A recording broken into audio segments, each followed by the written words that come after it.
Hello guys, അപ്പം നമുക്കിന്ന് പുളിയിഞ്ചി ഉണ്ടാക്കാനായിട്ട് തുടങ്ങിയാലോ. ആദ്യം തന്നെ നമുക്ക് 1/2 കിലോ പുളി എടുത്തിട്ട് അതിലോട്ട് 1.5 ലിറ്റർ വെള്ളം ഒഴിച്ചിട്ട് ഇതൊന്ന് കുതിർത്തിട്ട് നന്നായിട്ട് ഒരു 15 മിനിറ്റ് കഴിയുമ്പോഴേക്കും ഇത് നന്നായിട്ട് കുതിർന്ന് വന്നിട്ടുണ്ടാവും. എന്നിട്ട് അത് നമ്മൾ കൈ വെച്ച് നന്നായിട്ട് തിരുമ്മിയെടുത്തിട്ട് അതിൻ്റെ പൾപ്പ് നമുക്ക് മാറ്റി വയ്ക്കാം.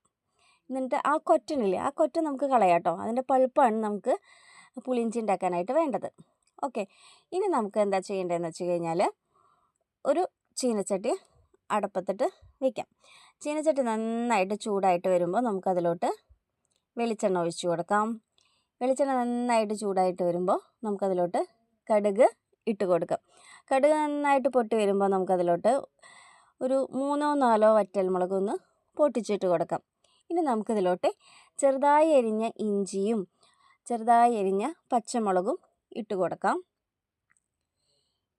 ഇനി നമുക്കിതിലോട്ട് ഒരു 5-6 തണ്ട് കറിവേപ്പില ഒന്ന് ഉരിഞ്ഞത് ഇട്ട് കൊടുക്കാം.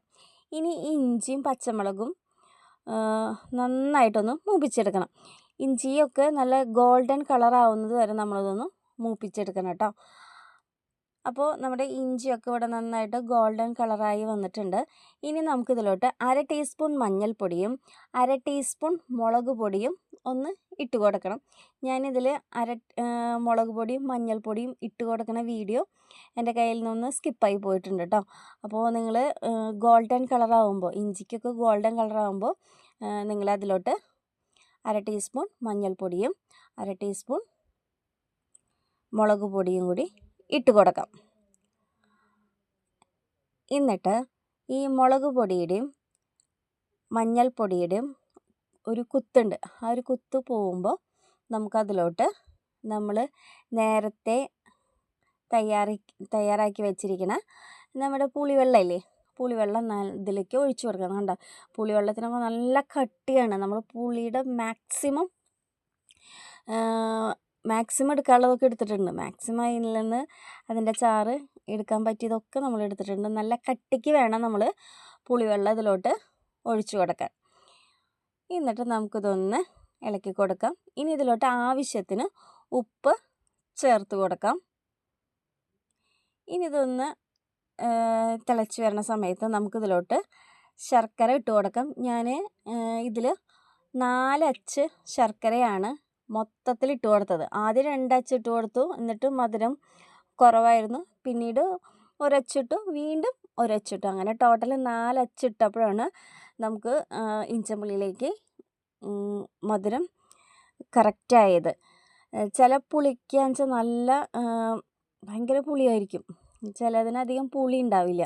നമ്മൾ ഇഞ്ചമ്പുളി ഉണ്ടാക്കുമ്പോൾ ഏറ്റവും നല്ലത് പഴകിയ പുളിയായിരിക്കണം ഏറ്റവും നല്ലത് ഇഞ്ചമ്പുളി ഉണ്ടാക്കാൻ. അപ്പോൾ നല്ല കളറ് കിട്ടും, നല്ല ബ്ലാക്ക് കളറായിട്ട് കിട്ടും പഴകിയ പുളിയാണെങ്കിൽ. പുതിയ പുളിയായാലും കുഴപ്പമൊന്നുമില്ല, ഇതിന് നല്ല പുളിയാണ്. ഇത് ഞാൻ എടുത്തിരിക്കുന്നത് പുതിയ പുളിയാണ്, അത്യാവശ്യം നല്ല പുളിയുണ്ട്. അതുകൊണ്ടാണ് 4 അച്ച് ശർക്കര ഇടേണ്ടി വന്നത്. അല്ലെങ്കിൽ 2 അച്ച് ശർക്കരയിൽ കറക്റ്റ് പാകമാവാറുണ്ട്.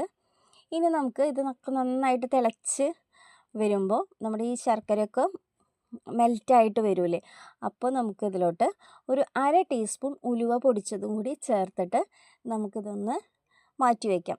അപ്പോൾ നമ്മുടെ പുളിയിഞ്ചി ഇവിടെ റെഡി ആയിട്ടുണ്ട്. അവസാനം നമുക്ക് ലാസ്റ്റ് ഇതിലോട്ട് കുറച്ച് കറിവേപ്പിലയും കൂടി വിതറി കൊടുത്തു കഴിഞ്ഞാൽ നമ്മൾ അടിപൊളി ടേസ്റ്റ് കല്യാണ സദ്യയിൽ ഉണ്ടാക്കുന്ന പുളിയിഞ്ചിയുടെ അതേ ടേസ്റ്റിൽ തന്നെ നമുക്ക് പുളിയിഞ്ചി ഉണ്ടാക്കാം. അപ്പോൾ എല്ലാവരും ഇതൊന്ന് ട്രൈ ചെയ്ത് നോക്കണം, വളരെ ടേസ്റ്റാണ്. പുളിയിഞ്ചിയൊക്കെ ആണെങ്കിലും ഒത്തിരി നാൾ കേടുകൂടാതിരിക്കും, ഫ്രിഡ്ജിൽ വെക്കേണ്ട ഒരു ആവശ്യമില്ല. ഇനി നമുക്ക് ഇതിൻ്റെ മുകളിൽ കുറച്ച് കറിവേപ്പിലയും കൂടി വിതറി കഴിഞ്ഞാൽ നമ്മുടെ പുളിയിഞ്ചി ഇവിടെ റെഡി ആയിട്ടുണ്ട്. അപ്പോൾ ഈ ഓണത്തിന് എല്ലാവരും ഇതൊന്ന് ട്രൈ ചെയ്ത് നോക്കണം, വളരെ ടേസ്റ്റാണ്. അപ്പോൾ അടുത്തൊരു ഓണവിഭവമായി വരും വരെ ഓക്കെ, ബായ്, താങ്ക് യു.